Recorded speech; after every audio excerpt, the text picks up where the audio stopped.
आप में से बहुत से बच्चे पूछते हैं कि सर क्या टाइम टेबल होना चाहिए, कैसे क्या करें, तैयारी सब कर रहे हैं। ठीक है, हमारे टाइम में भी तैयारियां होती थी, लेकिन हमारे टाइम में गुपचुप तैयारी होती थी। आज का जो बच्चा है वो शोर ज्यादा करता है। आज का बच्चा क्या करता है, बातें ज्यादा करता है, तैयारी कम करता है, शो ऑफ ज्यादा करता है, मेहनत कम करता है। मैं आपको यही कहूंगा, तैयारी करने के लिए, टॉप स्कोरर बनने के लिए बताने की आवश्यकता नहीं कि मैं कितने घंटे पढ़ रहा हूं, किसी को शो ऑफ करने की आवश्यकता नहीं कि मैं क्या पढ़ रहा हूं। शांति के साथ एकांतवास में जाके ऐसी पढ़ाई करो किसी को पता नहीं चले कि क्या कर रहा है। ये पागलपन है, ये लाना पड़ेगा। ये नहीं लाओगे, जितना शॉप करोगे। मैं 8 घंटे पढ़ा, 12 घंटे पढ़ा, मैं 8 और 12 घंटे मायने नहीं रखते टॉप स्कोरर के लिए। मुझे आज भी याद है कि मैं 12वीं क्लास में 19 घंटे स्टडी की। ईमानदारी से कह रहा हूं, मेरे हाथ में मार्कर है, 19 घंटे स्टडी किए मैंने। आज भी दावे के साथ कहता हूं। और जब मैं किसी कंपटीशन में उतरता हूं, 2018 तक की ताकत बता रहा हूं आप लोगों को, मैं आज भी कह रहा हूं कि ताकत अपने अंदर इतना पैदा करो कि घंटे कभी कम नहीं पड़ते हैं, घंटों में कभी थकान नहीं होती। मैं तो कहता हूं 6 घंटे पढ़ के भी सिलेक्शन ले सकते हो, 12 घंटे पढ़ के भी सिलेक्शन ले सकते हो। जब तक आपको आनंद आता है तब तक पढ़िए। किसने क्या कहा है वो मायने नहीं रखता है, मायने रखता है कि मैं चाहता क्या हूं साहब, मैं चाहता क्या हूं। टॉप स्कोरर मुझे बनना है, जितना पढ़ने में मुझे आनंद आ रहा है, जितना अच्छा मुझे फील हो रहा है, मुझे पढ़ना है। ये हमेशा इस चीज को याद रखिए। एक आप में से तीसरा सवाल होता है बच्चों का, नॉर्मली सवाल होता है आप में से कि सर नोट्स बनाएं कि नहीं बनाएं। ये नोट्स यदि किसी के बने बनाए मिल जाएं तो क्या करें।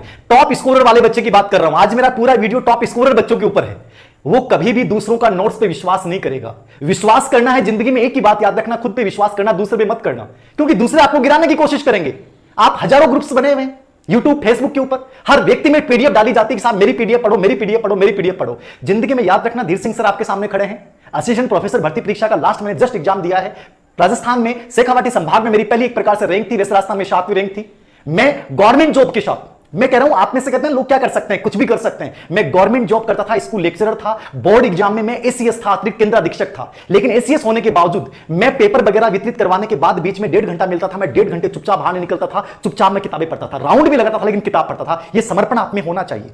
आप किसी भी पोस्ट में कोई फर्क नहीं पड़ता है। आप में से बहुत से बच्चे बेरोजगार हैं। मैं वो पेपर लेने के बाद झुंझुनू आता था, क्लास लेता था, कोचिंग में साइकोलॉजी पढ़ाता था। ठीक है, एग्जाम में हिस्ट्री से कर रहा हूं, साइकोलॉजी वैकेंसी नहीं आती। ठीक है, घर पे आके पढ़ रहा हूं, कैसे मैनेज कर रहा हूं मैं। मोटरसाइकिल थी, चलो आजकल तो गाड़ी हो गई, अलग बात है। मोटरसाइकिल पे 50-70 किलोमीटर का अप डाउन करना, जाना, गर्मी धूप सर्दी, और फिर वापस भागना, और उसी के 20 मिनट बाद में घर पहुंचते ऐसा नहीं कि थक गया, किताब लेके दोबारा शुरू हो गया। मैं एक अपना प्रकरण बताऊंगा आप लोगों से, जो बच्चे कहते हैं कि साहब टॉप स्कोरर कैसे बने। मैं अपने एक दोस्त के मित्र के पास गया, वो एक अच्छी पोस्ट पे थे। मैंने उनसे कहा कि मैं आपसे सिलेक्शन सहायता लेना चाहता हूं, मुझे बताइए। ये तैयारी करने से पहले, स्कूल लेक्चर बनने से पहले ही कहानी। मैंने कहा कि मुझे आपका स्टडी रूम देखना है। आपको बड़ा अजीब होगा जान के, उस महोदय ने कहा नहीं नहीं, मेरा स्टडी रूम तो आज तो मेरे वो जो लोग है वो चाबी मेरे पास नहीं है। मैं समझ गया उनकी बात, ये दुनिया है, याद रखना। उन्होंने इसलिए मना कर दिया कि उन्हें ये नहीं पता चल जाए कि मैं क्या किताबें पढ़ रहा हूं, वो किताबें वो भी लेके आ जाएंगी। ये दुनिया का वास्तविक चरित्र है, याद रखना। कोई नहीं चाहता कि आप जिंदगी में आगे बढ़ें आपके सिवा। और मैं इसलिए कह रहा हूं, आप दूसरे पे विश्वास कैसे कर सकते हैं, उसने कैसे नोट्स बनाए, दूसरे की बातों पे विश्वास कैसे कर सकते हैं। विश्वास कीजिए, जब तक अपने आप को तपाओगे नहीं तब तक टॉप स्कोरर नहीं बनोगे। कभी नहीं बनोगे टॉप स्कोरर। जब तक कि ग्रुप्स के पीडीएफ पढ़ते रहोगे कभी टॉप स्कोरर नहीं बनोगे। मैंने आज तक किसी ग्रुप्स के और दूसरे की किसी के नोट्स नहीं पढ़े, ईमानदारी से बोल रहा हूं, और ना मैं जिंदगी में पढ़ूंगा। अरे यार, मेरे से बेटर कौन हो सकता है। मैं दूसरे के नोट्स को बेटर कैसे मान सकता हूं। मेरे से बेटर कोई नहीं हो सकता। याद रखना हमेशा जिंदगी में इस चीज को कि मैं बेटर हूं और मैं अपने नोट्स बनाऊंगा। बाकी मैंने कभी नोट्स बनाए नहीं है, मैंने सिर्फ किताबों से स्टडी की। और मैं आज भी आपको कहता हूं कि शुरुआत कीजिए बुक्स के साथ कीजिए, बुक से बेटर कुछ नहीं हो सकता। और वो बुक्स अच्छी हूं, और बुक्स कोई 1000 बुक्स लाने की आवश्यकता नहीं है। कुछ बुक्स सिलेक्ट कीजिए और उन बुक्स को बार बार रिपीट कीजिए। जिंदगी में सिलेक्शन लेना है, ये टॉप स्कोरर की रणनीति है। आपको हजारों लोग मिलेंगे, हजारों मार्गदर्शन मिलेंगे, हजारों गाइड करने वाले मिलेंगे। सिलेक्शन वाले सिलेक्शन लेने के बाद भी व्यक्ति झूठ बोल देगा कि मैंने साहब 20 किताबें पढ़ी, मैंने 10 किताबें पढ़ी। मैं कहूंगा टॉप स्कोरर बनना है। मैं आज इस सच्चाई को जानता हूं, मैंने देखा है लोगों को, ये अपने अनुभव से सीखा है लोगों को। सब लोग झूठ बोलते हैं। सिलेक्शन और टॉप स्कोरर बनने के लिए हजारों किताब पढ़ने की आवश्यकता नहीं है। एक अच्छी किताब उठाइए और उस किताब को 10 बार पढ़िए। ये बेहतरीन तरीका है, याद रखना। और पढ़ने का तरीका क्या हो सकता है, मेरा अपना तरीका बता रहा हूं। किताब जैसे उठाई, उस किताब के ऊपर मैं लिखता जा रहा हूं। जिस किताब में मुझे लग रहा है कि चीज इंपॉर्टेंट है वहां लाल कर दिया, उसको इंपॉर्टेंट लिख लिया। कोई अनावश्यक तथ्य मुझे लगा कि इंपॉर्टेंट इस किताब में नहीं, उस किताब में वहीं लिख लिया। उसी एक किताब को नोट्स के रूप में बना लिया। नोट्स वैसे नहीं लिखा, उसी किताब को लाल पीला कर लिया, समय कम बचा। 3 महीने, कोई भी बच्चा कहता है कि साथ 3 महीने में टॉप कर सकता है। मैं कहता हूं कि तैयारी के लिए 60 डेज, 60 दिन जो अंतिम बचते हैं वो सबसे बेहतरीन होते हैं। याद रखना, 3 महीने तो बहुत होते हैं। 3 महीने में दुनिया के किसी भी कंपटीशन को टॉप लेवल पे क्रैक किया जा सकता है। मैंने किया है और मैं दावा करता हूं आप कर सकते हो। लेकिन यदि आप ये सोचते हैं कि कोई के मैं नोट्स बनाए हुए, मैं दूसरों के पता नहीं उससे पूछ लूं, उससे पूछ लूं, जितनी मुंह है उतनी बातें हैं। धीरे सर अलग बात बोलेंगे, दूसरे सर अलग बात बोलेंगे, सब अलग बात बोलेंगे। इसलिए मैंने हमेशा यही कहा है कि मैंने क्या सीखा है, मैंने इस जमाने से क्या सीखा है। जो मैंने 17,000 के आसपास स्टूडेंट जो मेरे से सक्सेसफुल बने, उनसे मैंने क्या सीखा है। मैंने उनको क्या सीखा है महत्वपूर्ण नहीं है, मैंने उनसे क्या सीखा है ये महत्वपूर्ण है। वो वही बातें बोल रहा हूं। अच्छी किताबें लीजिए। जैसे ही वो टॉपिक पढ़ा, मान लीजिए मुझे टॉप करना है, मैंने किताब पढ़ा, मैं साइकोलॉजी पढ़ रहा हूं या हिस्ट्री पढ़ रहा हूं, कोई भी टॉपिक पढ़ रहा हूं, तो मैंने उस टॉपिक को लिया, मान लीजिए अधिगम टॉपिक को लिया, मान लीजिए इतिहास में मैंने सिंधु घाटी सभ्यता को लिया, मैं कॉलेज लेक्चर की तैयारी कर रहा हूं, मैं रिट की कर रहा हूं, पटवार की कर रहा हूं, आरएस की कर रहा हूं। जैसे मैंने सिंधु घाटी सभ्यता को लिया, मैंने पढ़ा सिंधु घाटी सभ्यता को, टॉपिक को 3 घंटे में पूरा कर लिया। 3 घंटे पढ़ने के बाद मैं पहले सबसे पहले यह देखूंगा कि सिंधु घाटी सभ्यता पे पिछले 5 साल में कैसे प्रश्न पूछे गए हैं। मुझे किसी टेस्ट सीरीज की कोई जरूरी नहीं है। यदि कोई टेस्ट सीरीज को टीचर यदि पूर्व एग्जाम के क्वेश्चन पेपर बनाता है तो स्वागत है, वरना आप एक काम कीजिए कि आप उन पूर्व एग्जाम के क्वेश्चन पेपर को देख लीजिए। मैं कहता हूं आप सबसे आगे हो, आपको कोई ट्रैक नहीं कर सकता, आपको कोई ट्रैक नहीं कर सकता, आप बहुत आगे निकल जाओगे उसेन बोल्ट की तरह। ये सबसे बेहतरीन तरीका था, ये मेरा तरीका बताया मैंने। उस टॉपिक को पढ़ा, उस टॉपिक को पढ़ने के बाद जस्ट उसके क्वेश्चन पेपर देखे, और क्वेश्चन पेपर देखने के बाद हाँ यार इस टॉपिक में ये चीज इंपॉर्टेंट है, ये नहीं है। पूरा टॉपिक जिंदगी में कभी याद नहीं होगा, लेकिन आपको यह पता चल जाएगा कि इस टॉपिक में से मुझे लेना क्या है और मुझे छोड़ना क्या है। समझ रहे हैं? थ्रेसर को आपने जानते होंगे, थ्रेसर का प्रयोग करते हैं अपन लोग फसल काटने में, फसल निकालने में। वो थ्रेसर वही काम करता है कि उपयोगी चीजों को ले लेता है और अनुपयोगी चीजों को हटा देता है, छान देता है। समझ रहे हैं? कम समय में बेहतरीन रिजल्ट थ्रेसर दे रहा है। पहले हम लोग फसल को काटते थे, फिर छानते थे, बहुत समय लगता था, और आज हम ना थ्रेसर एक मशीन आ गई, और उस थ्रेसर मशीन से अपन लोग बहुत कम समय में फसल को निकाल लेते हैं। सिलेक्शन भी एक प्रकार से थ्रेसर मशीन है। याद रखना, आपको खुद को तय करना पड़ेगा। दूसरा व्यक्ति झूठ बोल सकता है, आपका दोस्त भी झूठ बोल सकता है आपको कि यार ऐसे पढ़ ले।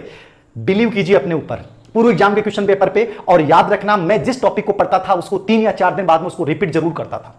और ये मेरी खासियत थी कि मैं हर किताब को साथ लेके, मतलब 2 से 3 सब्जेक्ट को साथ लेके चलता था। अब मान लीजिए असिस्टेंट प्रोफेसर भर्ती परीक्षा की आप तैयारी कर रहे हैं, बहुत से बच्चे होंगे आपके सामने कि साहब वो जेआरएफ है, उसके एमए में बहुत गजब के नंबर है, बीए में बहुत गजब के नंबर है। क्या बंटता है साहब, गजब के होंगे, क्या फर्क पड़ता है। मैं जब तैयारी कर रहा था, मैं इतनी चीजें सफर कर रहा था, गवर्नमेंट जॉब कर रहा था, मैं कोचिंग्स में मैं पढ़ा रहा था, ठीक है, और गांव में मैं रहता था, शहर में भी नहीं रहता था, गांव में मैं रहता था। तो स्कूल जाना, फिर झुंझुनू जाना, फिर झुंझुनू से घर आना, ठीक है। आप सोचिए, ज्यादा कोई लाइट वगैरह भी नहीं आती है, गर्मी वगैरह रहती है। आप में से कई बच्चे कहते हैं सर गर्मी में मेहनत कैसी होती है। मुझे आज भी याद है कि मैं हमेशा छत के ऊपर बैठ के पढ़ता था, और छत में मान लीजिए कि लाइट नहीं होती थी तो छत की जो छांव होती थी उस छांव में बैठ के पढ़ लेता था। काहे का पसीना आएगा, आपको गर्मी लगेगी नहीं। याद रखना, जब जिंदगी में लक्ष्य बहुत बड़ा होता है, डिजायर्स बहुत बड़ी होती हैं, तो आपको गर्मी सर्दी का फर्क नहीं पड़ता है। कंफर्ट जोन से बाहर निकलना पड़ेगा टॉप स्कोरर बनने के लिए। टॉप स्कोरर बनने की कहानी यही है, अपने आप को स्पेशल बनाना है तो कंफर्ट जोन से बाहर निकलना पड़ेगा। कभी मैंने अपनी जिंदगी में पढ़ते समय कूलर नहीं चलाया, मैं आज भी ईमानदारी से कहता हूं, नहीं चलाया। क्या फर्क पड़ता है साहब? फर्क इस बात से पड़ता है कि मैं हासिल क्या करना चाहता हूं, किस जुनून के साथ हासिल करना चाहता हूं, और ये दर्द आपके अंदर होना चाहिए। मैं आपको कल की दिनचर्या का घटना का उदाहरण दूंगा। आप में से कई बच्चे कहते हैं सर टॉप स्कोरर। कल का एक उदाहरण देता हूं मैं आपको। कल मेरे अंदर मैंने टारगेट तय किया कि मैं आज ये टॉपिक्स पढ़ूंगा, और ये टॉपिक्स के मुझे असाइनमेंट बनाना है, ये करना है मुझे, और मेरा लाइव का भी था। लेकिन पता नहीं क्या हुआ, कल मैं कुछ नहीं कर पाया। मैं ईमानदारी से बता रहा हूं, मुझे बार बार ये फील आ रहा था, मुझे बार बार अपने ऊपर मतलब घिन सी आ रही थी कि तुमने एक दिन बर्बाद किया है। मैं आपको बता नहीं सकता, कल की मेरी फीलिंग इतनी नेगेटिव थी मेरे लिए, खुद के लिए, कि तुम्हारी पूरे दिन की अचीवमेंट क्या है कि तुमने 4 घंटे सिर्फ क्लास ज्वाइन की है, वीडियो लेक्चर्स देखे, बाकी तुमने क्या किया है। मुझे खुद पे घिन आ रही थी, मतलब मुझे अपने आप से नफरत हो रही थी कि तू क्या कर रहा है यार, पूरा दिन तुमने निकाल दिया। ये दर्द जब तक आपके सीने में नहीं होगा, याद रखना, सिलेक्शन नहीं ले सकते। मैं लगा हुआ इंसान हूं, आज से मेरे पास सब कुछ होगा, मुझे क्या जरूरत है, लेकिन मैं फिर भी दर्द महसूस कर रहा था। और यदि आप बेरोजगार हो, यदि आपको दर्द नहीं होता, आप में से कई बच्चे कहते हैं सर कोरोना काल में पढ़ाई नहीं हुई, ये नहीं हुआ, 5 दिन खराब हो गए, 6 दिन खराब हो गए। कल का मेरा पूरा दिन खराब गया, और मुझे रात तक इस चीज की बहुत बेचैनी रही कि मेरा पूरा दिन खराब हो गया। दर्द होगा तो जिंदगी में आगे जाओगे, और दर्द नहीं होगा तो टॉप रैंकर नहीं बन सकते। याद रखना, दर्द होना जरूरी है, कि 1 मिनट का उपयोग करना जरूरी है। ये चौथा तरीका है। और 5वां तरीका बहुत सिंपल सा है, याद रखना। किताबें आप पढ़ रहे हो, पूर्व एग्जाम के क्वेश्चन पेपर्स को आप देख रहे हो, निरंतरता के साथ उनको बार बार एक्सरसाइज कर रहे हो। अब आपको मान लीजिए एग्जाम का टाइम बच रहा है और कोई व्यक्ति कहता है अब ये किताब पढ़ ले, मत पढ़िए, ठीक है। आप ये देख लीजिए कि मैं किताब पढ़ रहा हूं, ये बहुत इनफ है, तो आप फिर उसकी सलाह को मत मानिए, आप डाइवर्ट हो जाएंगे। किताब इकट्ठी मत कीजिए ज्यादा, किताब सेलेक्टेड ही रखिए, हमेशा इस चीज को याद रखिएगा। मैं स्टडी टेबल पे मेरी एक तरीका बता रहा हूं आप लोगों को कि मान लीजिए 2 महीने बचे, तो मैंने 2 महीने के अकॉर्डिंग निकाला कि मुझे ये किताब पढ़नी है। लेकिन मेरे माइंड में पूरा योजना प्लानिंग होती थी कि एग्जाम से 25 दिन पहले या 30 दिन पहले मुझे इन किताबों को बाद में नहीं पढ़ना है, पहले पढ़ लिया। अब आप में से कई बच्चों को होता है कि सर याद कैसे होता है? हर चीज याद आ जाती है। याद रखना, जब पॉजिटिविटी आप में होती है, ये किसी को फील नहीं होगा कि मुझे याद हो गया है, लेकिन पॉजिटिविटी है कि यार मुझे 20 दिन पहले मुझे इस किताब को बंद करना है, उठानी नहीं है। देखना, आप एग्जाम हॉल में जाओगे, आपकी एक एक चीज याद आ जाएगी। याद रखना, ये मेरा खुद का पर्सनल अनुभव है। मुझे क्या करना है, लास्ट 20 दिन में क्या पढ़ना है, लास्ट 45 दिन में क्या पढ़ना है, ये आपके दिमाग में टारगेट होने चाहिए। इन किताबों को मुझे इस समय तक कवर करना है, इन किताबों को मुझे इस कवर तक करना है। ये प्रॉपर प्लानिंग आपके दिमाग में होगी, आप टॉप रैंकर बन जाओगे। आपके ऊपर कोई फर्क नहीं पड़ेगा कि आपका दोस्त क्या कर रहा है, वो टीचर क्या कर रहा है, मार्केट में 15 दिन पहले किताब आ गई, कोई फर्क नहीं पड़ता है। मैं असिस्टेंट प्रोफेसर भर्ती परीक्षा की आपकी बात बता रहा हूं कि एक ग्रुप्स बना हुआ था, उसमें कहा गया कि इसकी बहुत गजब की तैयारी है, इसकी बहुत गजब की तैयारी है। एक बच्चा बहुत इंटेलिजेंट था, उसके पापा कहते थे कि ये देखना सबसे ज्यादा फर्स्ट पेपर में लाएगा। एग्जाम का हमेशा पहला चरण सबसे इंपॉर्टेंट, पहला चरण सबसे इंपॉर्टेंट होता है। जैसे असिस्टेंट प्रोफेसर भर्ती परीक्षा में पहला थर्ड पेपर जो होगा पहले होगा, वो सिलेक्शन की भूमिका निभाएगा, वो सिलेक्शन भूमिका निभाएगा। रीट में जैसे पेपर खोला और पहला पेपर, पहला पार्ट जो आप करोगे वो सबसे बड़ी भूमिका निभाएगा। ठीक है, आप पटवारी में, राजस्थान पुलिस में, हर में जब पेपर खोलते समय का जो स्थिति है वो वास्तविक वही सिलेक्शन दिला के जाती है। अब असिस्टेंट प्रोफेसर भर्ती परीक्षा में मुझे पता था कि मेरे पास टाइम कम मिलता है, लेकिन मुझे ये कॉन्फिडेंस था कि मुझे राजस्थान जीके में कैसे और क्या पढ़ना है। उन्होंने 1000 किताबें पढ़ी होगी, लेकिन मुझे याद है कि जब थर्ड पेपर हुआ कॉलेज लेक्चर का, मैं उस ग्रुप में सबसे टॉप लेवल पे था, मैं उस ग्रुप में सबसे टॉप लेवल पे था। बाद में कुछ क्वेश्चन डिलीट हो गए तो वो तो खैर काफी नीचे थी, लेकिन मैं फिर भी उनसे ऊपर था। और मेरा सिलेक्शन का बेस का मेरा कॉन्फिडेंस इतना इंक्रीज हो गया कि मैं जब उन लोगों को जो बहुत यूथ मानते थे कि हमारी तो उम्र 22 साल हुई है, हम तो देखना कितनी गजब की हमारी राइटिंग है, ये है वो है, हम जेआरएफ हैं, अभी जस्ट किया है, सब्जेक्ट जुड़े हुए हैं, आरएस का हमने इंटरव्यू अभी दिया है, मुझे लगा कि जिंदगी में कोई चीजें मायने नहीं रखती। वो कितने साल के हैं, वो कितनी गजब मेहनत करते हैं। आप अपनी एक रणनीति बनाइए, अपनी एक प्लानिंग कीजिए, निर्धारित बुक्स पढ़िए। उन्होंने 1000 किताब पढ़ी होगी, मैंने सिर्फ सिलेक्टेड 2 या 3 किताबें पढ़ी और मैं टॉपर था थर्ड पेपर में उस ग्रुप के अंतर्गत। और बाद में उस सब्जेक्ट में भी गजब का आया। ठीक है, सब्जेक्ट में भी गजब का आया। तो कहने का मतलब यह है कि पूरा गेम जो है वो आपकी प्लानिंग पे डिपेंड करता है, आपकी बुक्स कौन सी उन पे डिपेंड करता है, और बाद में उन्हीं बुक्स के साथ लगातार उस निरंतरता को बनाए रखना, उस एक्सरसाइज को बनाए रखना। और स्मार्ट स्टडी तो आपको करनी पड़ेगी, टॉप स्कोरर बनना है। तो स्मार्ट स्टडी का मैंने आपको तरीका बताया। मैं धीर सिंह सर कहते हैं महत्वपूर्ण नहीं है, धीर सिंह सर क्या कहते हैं महत्वपूर्ण नहीं है, याद रखना। स्मार्ट स्टडी क्या कहती है, स्मार्ट स्टडी का कोई फार्मूला नहीं है। स्मार्ट स्टडी आपको अपने अनुभव से आएगी। जब आप पेपर देखा, आपने टॉपिक देखा, तो पूरे एग्जाम के क्वेश्चन पेपर उठाया आपने और देखा कि यार इस टॉपिक में ये चीज इंपॉर्टेंट है, ये चीज आपको खुद को एनालिसिस करनी है, ये खुद को एनालिसिस करनी है। आप में से बहुत से बच्चे YouTube के ऊपर बहुत सारे वीडियो देखते होंगे, वो एनालिसिस करवा रहे हैं, वो अधिकतर एनालिसिस करवाते हैं, उन्होंने खुद ने कभी कॉम्पिटिशन का एग्जाम नहीं दिया, वो क्या एनालिसिस करेंगे।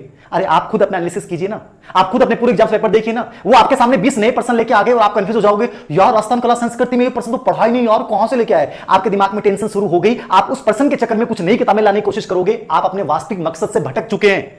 अरे उस इंसान ने जिसने पढ़ा है उसने कौन सी कॉम्पिटिशन एग्जाम क्रैक किया पता है आपको? नहीं पता है। वो एक नया पर्सन लेके आया, पता नहीं कहां से लेके आया, जो कभी एग्जाम में नहीं आया, और आपको लगा यार मेरी तैयारी बकवास है। इसलिए मैं हमेशा कहता हूं कि जिंदगी में हमेशा याद रखना, एक वे में चलिए। जिस किताबों को सिलेक्ट कर लिया उन किताबों पर विश्वास रखिए, उन किताबों के पूर्व एग्जाम से क्वेश्चन पेपर का अभ्यास कीजिए, निरंतरता रखिए। जितने लोगों से मार्गदर्शन लोगे उतने कंफ्यूज होते जाओगे। मुझे किसी ने मार्गदर्शन नहीं दिया, 2-3 के पास गया था और दोनों तीनों बार मुझे नकारात्मक अनुभव मिला। तब मैंने सीखा कि जिंदगी में खुद अपने आप से सीखो, खुद अपनी गलतियों से सीखो। और इसलिए मैंने कहा कि मुझे 5 साल लगे पहले एग्जाम को, लेकिन फिर हर अगली एग्जाम में मैंने टॉप रैंक के साथ स्थान अर्जित किया, क्योंकि मेरे अंदर इतना कॉन्फिडेंस आ गया था कि दुनिया की तरफ देखने की आवश्यकता नहीं है।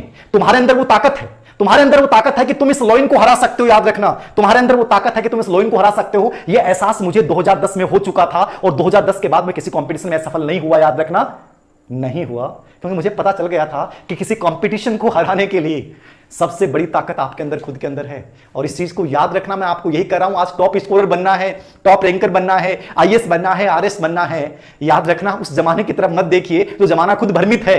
जिस जमाने ने खुद ने अपनी उम्मीदों को नहीं पूरा किया, उस जमाने पे विश्वास मत रखिए, विश्वास अपने ऊपर रखिए। अच्छी किताबें, पूर्व एग्जाम के क्वेश्चन पेपर, स्मार्ट स्टडी का तरीका मैंने बता दिया, उनसे तय कीजिए मुझे क्या पढ़ना है और क्या छोड़ना है। एक बार जरूर सब चीजों को रिपीट करना है, और लास्ट टाइम में याद रखना मुझे उन्हीं चीजों को पढ़ना है जो मुझे लग रहा है इंपॉर्टेंट है। और कम से कम उस किताब का 3 बार रिवीजन जरूर हो जिस किताब को आपने बेस माना है। जिस किताब को आपने बेस माना उसका 3 बार रिवीजन हो। यह टॉप स्कोरर बनने की सबसे शानदार रणनीति है। दुनिया की हर एग्जाम को क्रैक कर जाओगे, हर एग्जाम को क्रैक कर जाओगे। और ये कभी मायने नहीं रखता, याद रखना, कि आप किस पृष्ठभूमि से आए हो। याद रखना, आपके धीर सर बहुत कमजोर पृष्ठभूमि से आए हैं, लेकिन धीर सर का एक ही इरादा था कि जिन लोगों ने दिखाया है, जमाने ने दिखाया है कि इस जमाने में कोई किसी का नहीं होता, इसी से मैंने सीखा है कि उस जमाने को अपना हुनर दिखाना पड़ेगा। और हुनर दिखाना है तो यह ताकत पैदा करनी पड़ेगी कि सामने वाला कितना ताकतवर है, उसकी ताकत से नहीं डरना है। अपने अंदर इतनी ताकत पैदा कर लेनी है कि वो सामने वाला अपनी ताकत का होश खो बैठे, उसे लगे कि यार जंगल का राजा तो मैं था, इसमें इतनी ताकत कहां से आई।